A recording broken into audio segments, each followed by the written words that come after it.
국가정보원이 지난 2023년 중앙선거관리위원회 보안점검을 할 당시 선관위가 보안점검을 방해한다라고 대통령실에 보고한 사실이 문건으로 확인돼 파장이 일 전망입니다.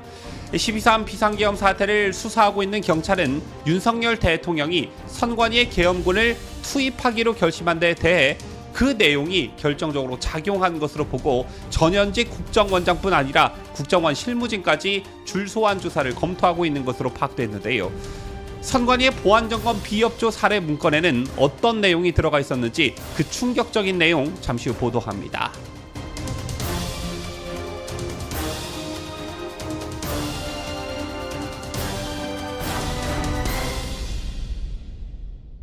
시청자 여러분 안녕하십니까? 뉴스데일리 베스트 민앵커입니다. 자, 얼마 전 저희 뉴스데일리 베스트는 윤석열 대통령이 12.3 비상계엄에 따른 탄핵심판 변론의 전략으로 중앙선거관리위원회에 대한 국가정보원의 보안점검 및 대통령실 검토 문건을 앞세우기로 했다는 소식을 전해드린 바 있습니다. 자, 이 영상에 평소보다 더 많은 구독자들께서 관심을 가져주시고 계셨는데요. 선관위 사이버 보안 점검 후속이라는 제목의 대통령실 문건은 지난 2023년 10월에 작성된 것으로 윤 대통령이 대통령실에서 김규현 당시 국가정보원장으로부터 같은 달 4일 선관위에 대한 국정원의 보안 점검과 관련한 대면 보고를 받은 직후 내린 지시에 따라 생성됐다고 합니다. 윤 대통령과 대통령실이 중앙선관위에 대해 어떤 인식을 갖고 또 조치를 준비했었는지 그동안 이런저런 말들이 무성했지만 문건으로 드러난 것은 이번이 처음이었는데요. 당시 윤 대통령은 김 원장으로부터 보고를 받은 뒤에 선거 시스템에 대한 불신이 심각해질 것이다. 선관위에 대한 전면적 공개적 조사가 필요하다는 입장을 밝힌 것으로 전해졌습니다. 자, 이후 국정원은 일부 내용은 언론에 브리핑했지만 이후 추가 사항을 2차례 이상 대통령실에 서면 보고했던 것으로 알려졌는데요. 특히 이 문건에는 수사가 필요한 사항임을 여러 차례 강조하고 있다는 것입니다. 수사 필요 사항이라는 문장이 6번씩이나 나온다고 하는데요.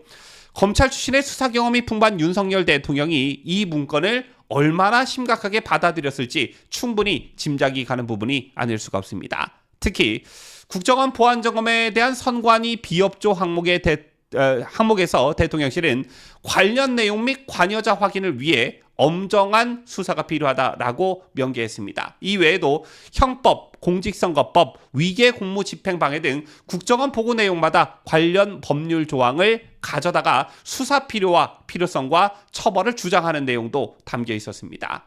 자, 그런데 윤석열 대통령에게 보고된 문건은 이것 말고 또 있었던 것으로 확인됐습니다. 지금부터 이 중요한 소식 여러분들께 전해드릴 텐데요. 국가정보원이 지난 2023년 중앙선거관리위원회 보안점검을 할 당시 선관위가 보안점검을 방해한다. 선관위가 보안점검을 방해한다라고 대통령실에 보고한 사실이 문건으로 확인됐습니다. 부정선거 논란과 관련해 그동안 꾸준히 제기됐던 것 중 하나가 중앙선관위가 국민적 의혹에 협조하기는커녕 뭔가를 계속 덮고 있다. 뭔가를 은폐하고 감추려하고 있다. 이런 것이었는데 자, 이게 문건으로 실제 확인된 것입니다. 자, 문화일보가 입수해 오늘 단독 보도한 선관위의 보안점검 비협조 사례, 사전투표 용지 인쇄 테스트 프로그램 확인 경과 등 국정원 문건 2건은 2024년 10월 대통령실에 보고됐습니다. 자, 앞서 보도해드린 선관위에 대한 엄정 수사 필요성을 적시한 대통령실 보고 문건에 앞서 이 같은 자료가 보고됐다는 것인데요. 자, 국정원은 선관위가 점검 시한 제한, 장비 제공 지연, 점검 도구 삭제, 자료 제출 기피, 말 바꾸기, 북한에 해킹된 메일 계정 폐쇄, 방관적 태도 등으로 점검을 방해했다라고 명시했습니다. 이 정도면 사실관계를 파악하기 위한 국정원의 시도를 선관위가 전방위적으로 방해를 했고 비협조적으로 나왔다라는 결론에 이르게 되는데요. 당당했다면 왜 그랬겠냐는 겁니다. 당당하다면 비협조적으로 나올 리가 없었던 것이지요. 특히 국정원에서는 같은 해 8월 10일 백종욱 당시 국정원 3차장과 국가사이버안보센터장이 선관위를 직접 찾아가 김용빈 사무총장 등에게 강하게 항의했던 것으로 확인됐습니다. 이때 김 사무총장은 보안 점검에 협조하겠다라는 취지로 답변했으나 그 이후에도 비협조 사례가 발생했다고 국정원은 문건에 기록하고 있었습니다. 예를 들면 사전투표지를 출력하는 프린터 테스트 프로그램 제공을 국정원으로부터 요청받은 선관위는 기존 프린터는 테스트 프로그램이 없다라고 답변했으나 국정원의 조사 결과 그게 아니었다라는 것입니다. 선관위가 거짓말을 했다라는 것인데요.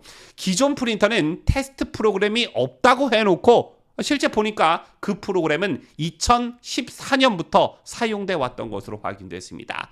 그 뒤로도 재차 프로그램 제공을 요청받은 선관위는 내부 논의를 거쳐 제공이 어려울 것 같다라고 말을 바꿨다라는 게 실제 사례로 이 문건에 나와 있다라는 것인데요. 정말 기가 막히죠.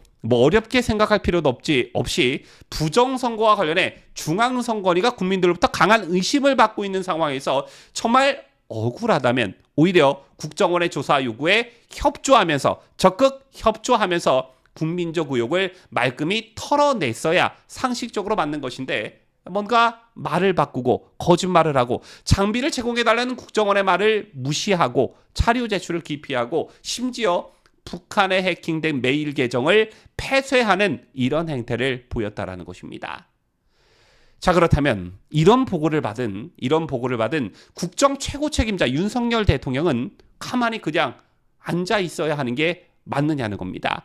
자, 아무리 중앙선거관리위원회가 독립기관이라도 할지라도 독립기관 할아버지라도 민주주의의 기본인 선거제도가 뿌리채 흔들리고 있는 모습을 보고 대통령이 그냥 가만히 구경만 하고 있었어야 했는 게 맞느냐라는 것이죠. 뭔가의 조치를 내렸어야 했는데 아시다시피 중앙선관위는 워낙 막강한 힘을 가지고 있었기 때문에 또 이 막강한 힘을 무기로 굉장히 폐쇄적인 조직이었기 때문에 도저히 정상적인 방법으로는 실체를 밝히기 어려웠던 것입니다. 비단 선관위에 대한 압수수색을 하려면 영장이 필요한데 이 영장 누가 발부해 주냐는 것이죠. 선관위와 한통속인 판사가 발부해 준 게 바로 영장입니다. 자, 이런 맥락에서 윤석열 대통령이 비상계엄을 선언하고 가장 먼저 중앙선관위를 덮쳤던 이유가 충분히 납득이 된다는 것이고 더 나아가 비상계엄의 정당성이 바로 여기서도 확인이 되고 있다는 것입니다. 그런데 한 가지 걱정스러운 부분이 있습니다. 현재 이 문건과 관련해 수사를 하고 있는 곳이 다름 아닌 경찰 국가수사본부 특별수사단이라고 합니다.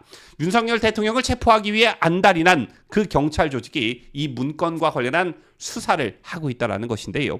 경찰 국가수사본부 특별수사단은 이와 관련된 국정원 실무진을 소환 조사하는 방안을 검토하고 있는 것으로 전해졌습니다. 실제 지난달 소환 조사한 조태용 국정원장에게도 비상계엄 선포 국무회의 관련 내용뿐만 아니라 보안 점검에 대해서도 캐물은 것으로 알려졌고 이에 따라 윤 대통령에게 보안 점검 결과를 직접 보고한 김규현 전 국정원장도 소환될 것으로 보여집니다.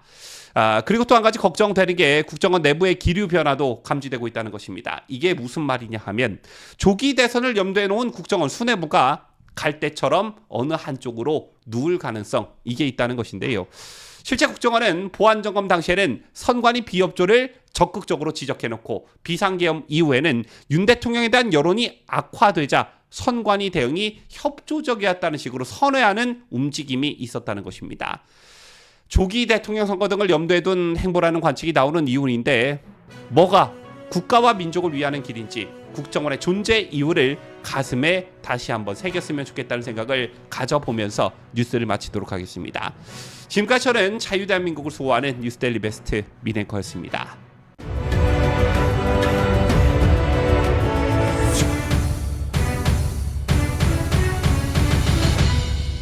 함께해요. 뉴스데일리 베스트.